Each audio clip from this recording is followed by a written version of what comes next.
Hello everyone, मैं आप सभी का स्वागत करता हूँ मेरे चैनल जिसका नाम है मैथ्स असिस्टेंट और मेरा नाम है अनन्य अवस्थी। तो आज मैं आपको बताने जा रहा हूँ अलजेब्रा ऑफ वेक्टर्स में।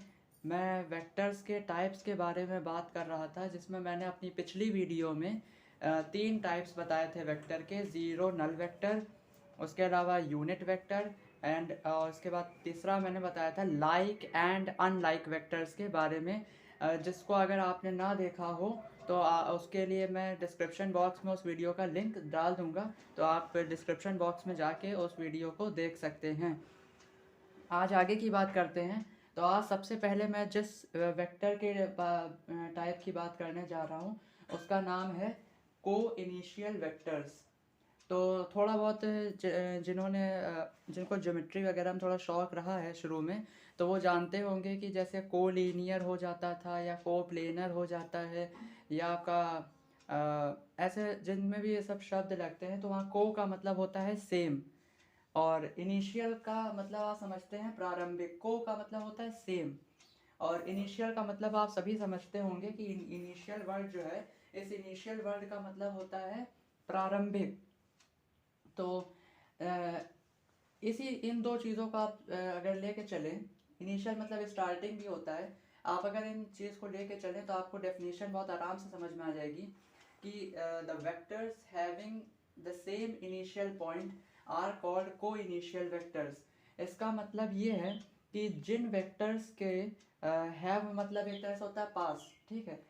तो जिन वेक्टर्स के पास सेम मतलब एक जैसा, एक समान इनिशियल पॉइंट, तो इनिशियल पॉइंट का मतलब है प्रारंभिक बिंदु। तो जिन वेक्टर्स का समान प्रारंभिक बिंदु हो, एक ही प्रारंभ मतलब एक ही प्रारंभिक बिंदु हो, उन वेक्टर्स को कहा जाता है को इनिशियल वेक्टर्स। एक एग्जाम्पल को लेके हमने इस चीज़ को समझाया है कि यहाँ पर अगर आप देखें इस थ्री डायमेंशनल प्लेन में हमारे पास ये हमारी एक्स एक्सेस, ये वाई एक्सेस और ये जेड एक्सेस। तो इस और ये हमारा ओरिजिन है जिसका एक्स कोऑर्डिनेट भी ज़ीरो, वाई कोऑर्डिनेट भी ज़ीरो और जेड कोऑर्डिनेट भी ज़ीरो। तो यहाँ पर मैंने दो वेक्टर्स को लिया है। मैंने अपनी फर्स्ट वीडियो में जो मैंने अलजेब्रा ऑफ वेक्टर्स पे अपनी सबसे पहली वीडियो बनाई थी, उस वीडियो में मैंने ये चीज़ बता रखी थी कि किसी भी वेक्टर ए बी को, किसी भी अगर हमारे पास कोई ए बी वेक्टर है तो इस ए बी वेक्टर से क्या मतलब होता है। अगर आपको यहाँ ना देख रहा हो तो मैं थोड़ा नीचे बना देता हूँ। अगर हमारे पास कोई ए बी वेक्टर है तो इस ए बी वेक्टर का जो मैग्नीट्यूड है वो असल में एक लाइन सेगमेंट डिनोट करती है। एक ए बी लाइन सेगमेंट अगर हम बनाएं तो ए बी लाइन सेगमेंट इस ए बी वेक्टर को रिप्रेजेंट करती है, और ये एरो दिखाता है कि इस वेक्टर की ये वेक्टर डायरेक्टेड है ए से बी की तरफ। तो वही ये लाइन सेगमेंट जो आपको दिख रही है जिसकी डायरेक्शन ए से बी की तरफ है, तो ये हमारे ए बी वेक्टर को रिप्रेजेंट कर रही है। और जो दूसरी लाइन सेगमेंट है ए सी, ये दूसरी ए सी लाइन सेगमेंट हमारे ए सी वेक्टर को रिप्रेजेंट कर रही है, और ये एरो दिखा रहा है कि it is directed from point A to point C. तो ये हमारे दो वेक्टर्स हैं यहाँ पर। अब क्योंकि दोनों का ही इनिशियल पॉइंट क्या है, स्टार्टिंग पॉइंट क्या है, ए, दोनों वेक्टर्स का प्रारंभिक बिंदु जो है वो ए है, इनिशियल पॉइंट या आप स्टार्टिंग पॉइंट कह सकते हैं। दोनों वेक्टर्स का क्या है, ए है। तो ये दोनों वेक्टर्स क्या कहलाएंगे, हमारे को इनिशियल वेक्टर्स। यहाँ मैंने लिख भी दिया कि here vectors A B vector and A C vector are coinitial vectors. ये दोनों को इनिशियल वेक्टर्स हैं as they have the same starting point, क्योंकि दोनों का प्रारंभिक बिंदु, दोनों का स्टार्टिंग पॉइंट क्या है, ए है, मतलब एक ही है। तो इसमें अब मैं बता रहा हूँ आपको को टर्मिनस वेक्टर्स। तो को टर्मिनस वेक्टर्स जैसे को इनिशियल वेक्टर्स होते हैं उसी तरह से थोड़ा सा हल्का सा डिफरेंस है। बाकी को टर्मिनस वेक्टर्स के बारे में भी काम वैसा ही होता है। नाम से पता चल रहा है को मतलब होता है सेम, और टर्मिनस वर्ड है टर्मिनल पॉइंट के लिए। तो जिन vectors having the same terminal point are called coterminous vectors. मतलब जिन वेक्टर्स का टर्मिनल पॉइंट जैसे हमारे पास अगर कोई वेक्टर होता है तो ये इसका इनिशियल पॉइंट होता है, और जो बाद में लिखा होता है वो उसका टर्मिनल पॉइंट होता है। तो जब वेक्टर्स का टर्मिनल पॉइंट सेम होता है, दो वेक्टर्स का अगर टर्मिनल पॉइंट सेम है तो वो दो वेक्टर्स हमारे को टर्मिनस वेक्टर्स कहलाते हैं। एक एग्जांपल के तौर पर मैंने यहाँ पे लिया, जैसे किसी भी वेक्टर को मैंने बताया ना कि एक लाइन सेगमेंट से दिखाया जाता है। तो ये हमारा एक वेक्टर मैंने दिया बी डी वेक्टर। तो बी डी वेक्टर जो है वो बी से डी की तरफ डायरेक्टेड है और ये लाइन सेगमेंट इस बी डी वेक्टर को रिप्रेजेंट कर रही है। वैसे सी डी वेक्टर को ये लाइन सेगमेंट रिप्रेजेंट कर रही है जिसका इनिशियल पॉइंट सी है और टर्मिनल पॉइंट डी है, ये सी से डी की तरफ डायरेक्टेड है। तो बी डी वेक्टर और सी डी वेक्टर दोनों का टर्मिनल पॉइंट डी है, यानी कि एक ही है, सेम है। तो ये दोनों वेक्टर्स हमारे को टर्मिनस वेक्टर्स कहलाएंगे। तो उसके लिए मैंने यहाँ लिख भी दिया कि here vectors B D vector and C D vectors are coterminous vectors as they have the same terminal point, क्योंकि दोनों वेक्टर्स का टर्मिनल पॉइंट सेम है इसलिए ये दोनों वेक्टर्स को टर्मिनस वेक्टर्स हैं। तो देखिए अब इसमें अगला है हमारा कोलिनियर या पैरेलल वेक्टर्स। तो कोलिनियर या पैरेलल वेक्टर्स की डेफिनीशन मैंने दो तरह से लिखी है, एक तो ये लिखी हुई है और एक ये और करके नीचे लिखी हुई है। तो पहले तो आप एक काम करिए, इसका स्क्रीनशॉट ले लीजिए जो आपको बोर्ड पे दिख रहा है, फिर मैं इसको समझाता हूँ। तो जल्दी से आप लोग स्क्रीनशॉट ले लीजिए, ठीक है। तो देखिए इसमें पहली डेफिनेशन हमने लिखी है वेक्टर्स हैविंग द सेम और पैरेलल सपोर्ट्स। तो सपोर्ट क्या होता है, सेंस क्या होता है, वैसे तो ये सारी चीज़ें मैं अपनी सबसे शुरू में जो मैंने वीडियो बनाई दूसरी वीडियो है, तो दूसरी वीडियो में आपको ये देखने को मिल जाएगा अलजेब्रा वेक्टर्स की सेकंड इंट्रोडक्शन पार्ट 2 में। तो उसमें मैंने सपोर्ट्स के बारे में बता रखा है। तो वेक्टर्स हैविंग सेम और पैरेलल सपोर्ट, जिन वेक्टर्स का एक ही सपोर्ट हो या पैरेलल सपोर्ट हो तो वो कोलिनियर होते हैं, या ऐसे भी कहा जा सकता है कि vectors that lie along same और पैरेलल लाइन, जो वेक्टर्स एक ही लाइन में लाई करते हैं या अलग अलग पैरेलल लाइंस में लाई करते हैं उनको कोलिनियर या पैरेलल वेक्टर्स कहा जाता है।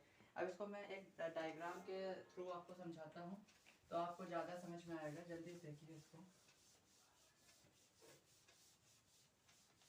देखिए जैसे मैंने ऐसा होता है कि ये जैसे आपकी एक इनफाइनाइट लाइन आ रही है, ऐसे एक इनफाइनाइट लाइन है लंबी सी, अनलिमिटेड लेंथ है इसकी, कुछ पता नहीं।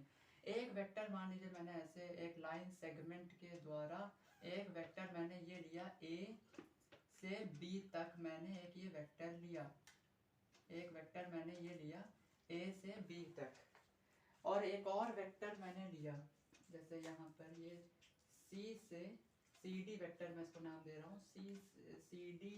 ये सी डी लाइन सेगमेंट जो है, ये सी डी लाइन सेगमेंट जो सी से डी की तरफ डायरेक्टेड है, ये इस वेक्टर को शो कर रही है। तो मैंने ये चीज़ बताई है कि वेक्टर जो है, वेक्टर एक लाइन सेगमेंट रिप्रेजेंट करती है। वेक्टर की लेंथ एक लाइन सेगमेंट के द्वारा रिप्रेजेंट होती है। तो उस लाइन सेगमेंट की जितनी लेंथ होती है वो इस वेक्टर का मैग्नीट्यूड होता है, और ये एरो दिखाता है कि हमारा वेक्टर ए से बी की तरफ डायरेक्टेड है। तो आप एक चीज़ इसमें ये समझिए कि ये लाइन सेगमेंट जो है ये किसी एक अनलिमिटेड लेंथ की लाइन का पार्ट होती है। ये लाइन सेगमेंट जो है ये एक अनलिमिटेड लेंथ की लाइन का एक हिस्सा होती है, ठीक है। क्योंकि आपने पढ़ा है लाइन सेगमेंट होता है रेखाखंड, और रेखाखंड एक रेखा से बनता है ना, रेखा का एक हिस्सा, खंड यानी टुकड़ा या एक पार्ट, एक हिस्सा। तो अगर और वो लाइन जो है वो लाइन इस वेक्टर का सपोर्ट कहलाती है। ये जो लाइन होती है अनलिमिटेड लेंथ की जो लाइन, ये जो लाइन चलती चली जा रही है, इसका कुछ एंड नहीं पता, अनलिमिटेड लेंथ की लाइन है। ये लाइन जो है, ये लाइन जो है वो इस वेक्टर का सपोर्ट कहलाती है। अब ये ए बी वेक्टर जो है हमारा और ये जो सी डी वेक्टर है, ये दोनों एक ही लाइन पर लाई कर रहे हैं, एक ही अनलिमिटेड लेंथ की लाइन पर लाई कर रहे हैं। तो ये वेक्टर जो है ये कोलिनियर कहलाएंगे। अच्छा, ऐसा कोई ज़रूरी नहीं कि एक ही डायरेक्शन में हो, ऐसा कोई ज़रूरी नहीं कि ये भी इस डायरेक्शन में है, ये भी इस डायरेक्शन में है तो कोलिनियर हो, ऐसा कुछ नहीं। आप चाहें तो वेक्टर की डायरेक्शन इधर उल्टी भी कर दें तो भी चलेगा, उससे कोई फ़र्क नहीं पड़ता, ठीक है।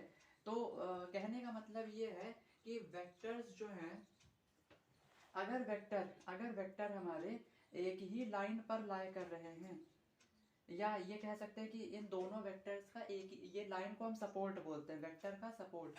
तो आप ये भी कह सकते हैं अगर दो वेक्टर्स का एक ही सपोर्ट है तो वो वेक्टर्स हमारे कोलीनियर वेक्टर कहलाएंगे। कोलीनियर का मतलब होता है सेम लाइन पर, ठीक है। अच्छा, पैरेलल वेक्टर को अगर इसी में पैरेलल की बात करनी हो तो मान लीजिए अब हम इस तरह से, एक तरीका ये भी है बताने का कि जैसे ये हमारी एक अनलिमिटेड लेंथ की लाइन है और इस अनलिमिटेड लेंथ की लाइन पर हमारा ये ए बी वेक्टर हमारा लाई कर रहा है। ये हमारा जो ए बी वेक्टर है ये लाई कर रहा है। और उसी समय हम ये भी कहते हैं एक और हमारे पास अनलिमिटेड लेंथ की लाइन है, एक और हमारे पास अनलिमिटेड लेंथ की लाइन है और इस पर हमारा सी डी वेक्टर, हमारा ये जो सी डी वेक्टर है ये लाई कर रहा है। ये हमारा जो सी डी वेक्टर है वो इस वाली लाइन सेगमेंट, इस लाइन पे लाई कर रहा है। तो ए बी वेक्टर का सपोर्ट ये वाली लाइन है जिस पर ये वेक्टर लाई कर रहा है और सी डी वेक्टर का सपोर्ट ये दूसरी वाली लाइन है जिस पर ये लाई कर रहा है। तो ये वाली लाइन इस वेक्टर का, ए बी वेक्टर का सपोर्ट है। जो दूसरी वाली लाइन मैंने बनाई है डॉटेड, ये सी डी वेक्टर का सपोर्ट है। और आप देखें तो ध्यान से, तो ये ऊपर वाली लाइन जो है वो सेकंड वाली लाइन के पैरेलल है। जिस लाइन पर मेरा ए बी वेक्टर लाई कर रहा है और वो लाइन पैरेलल है उस लाइन के जिस पर हमारा सी डी वेक्टर लाई कर रहा है। तो ये दोनों लाइंस एक दूसरे के पैरेलल हैं। तो अगर दो पैरेलल लाइंस पर वेक्टर्स लाई करते हैं तो ये दोनों वेक्टर उस केस में हमारे पैरेलल वेक्टर्स कहलाते हैं। तो मैंने एक डेफिनेशन जो सेकंड वाली लिखी है तो उसमें दो चीज़ लिखी थी, vectors that lie along same line और पैरेलल लाइन। तो उन दोनों, उनको हम कोलिनियर या पैरेलल वेक्टर्स कहते हैं। एक तरीका इसमें और है कि आप ये भी बोल सकते हैं कि वेक्टर्स जिनका या तो एक ही सपोर्ट हो, इस लाइन को सपोर्ट बोलते हैं ना जिस पर वेक्टर लाई करता है, अगर दो वेक्टर्स का एक ही सपोर्ट है तो कोलिनियर है या पैरेलल है। और अगर दो वेक्टर्स का पैरेलल सपोर्ट है, क्या है, पैरेलल सपोर्ट, इस लाइन को सपोर्ट बोला जाता है ना वेक्टर का। तो ए बी वेक्टर का सपोर्ट ये वाली लाइन है और सी डी वेक्टर का सपोर्ट ये वाली लाइन है। तो अगर दो वेक्टर्स जो हैं उनका सपोर्ट क्या हो, पैरेलल हो या पैरेलल लाइन पे लाई करते हो तो उनको हम पैरेलल वेक्टर भी पैरेलल वेक्टर बोलते हैं उन दोनों वेक्टर्स को। और आप एक चीज़ इसमें और याद रखिएगा, डायरेक्शन का कोई वो नहीं है। आप डायरेक्शन दोनों की एक भी हो सकती है या ऐसा भी हो सकता है कि एक वेक्टर मान लीजिए ऐसे डायरेक्शन में है और दूसरा वेक्टर उसके ऑपोजिट डायरेक्शन में है, तो भी कोई फर्क नहीं पड़ता। बस पैरेलल लाइन या पैरेलल सपोर्ट हो तो वो पैरेलल वेक्टर्स कहलाएंगे, ठीक है। तो इस वीडियो में इतना ही। इसके आगे के जो टाइप्स हैं वेक्टर्स के, अभी ये ख़त्म नहीं हुआ है। अभी वेक्टर्स के कुछ और भी टाइप हैं जिनको मैं इसके आगे वाली वीडियो में आपको एक्सप्लेन कर दूंगा। तो इसके पहले आप एक काम करिए कि आप मेरी जो टाइप्स ऑफ वेक्टर्स पार्ट 1 वाली वीडियो है वो ज़रूर देख लीजिएगा, फिर इस वीडियो को देखिएगा। तो अगर आपने मेरे चैनल को अभी तक सब्सक्राइब नहीं किया तो प्लीज़ सब्सक्राइब कर दें और वीडियो अगर पसंद आई हो तो लाइक करें और कमेंट भी कर दीजिएगा और शेयर ज़रूर करें आगे से आगे अपने दोस्तों को। Thank you.